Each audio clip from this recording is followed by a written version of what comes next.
Diplomacy పాటిస్తున్నారు అనుకోవచ్చా అటు పవన్ కళ్యాణ్ ఇటు లోకేష్ డిప్లొమసీ కంటే కూడా ఆ పొలిటికల్ ఎగ్జిజెన్సీ, రాజకీయ అవసరాలు,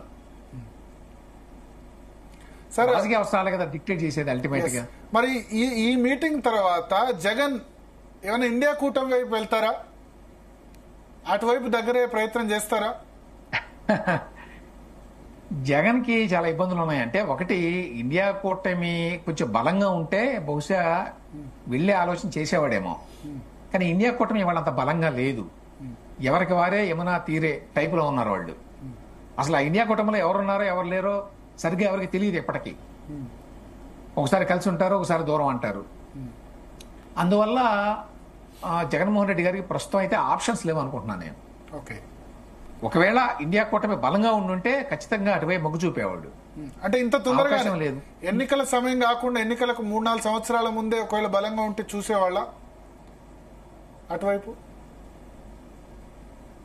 ఇండియా కూటమి అంటే మామూలుగా అవసరం లేదు. ఇప్పుడు ఈసారికి మళ్ళీ ఎన్నికల్లో కనుక గెలిచుంటే జగన్మోహన్ రెడ్డి బీజేపీతోనే కంటిన్యూ అయ్యేవాడు.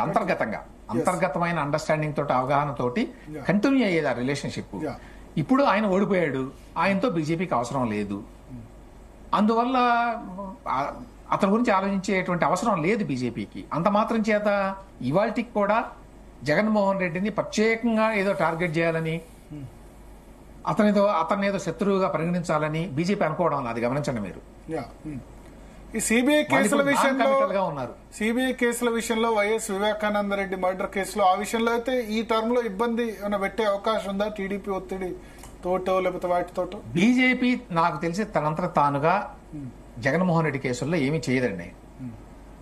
కాకపోతే ఇప్పుడు చంద్రబాబు నాయుడు ప్రభుత్వంలో ఇక్కడ స్టేట్ లో ఏదైనా కేసులు పెట్టి వాటిని ప్రాసిక్యూట్ చేస్తే అందులో కూడా జోక్యం చేసుకోకపోవచ్చు.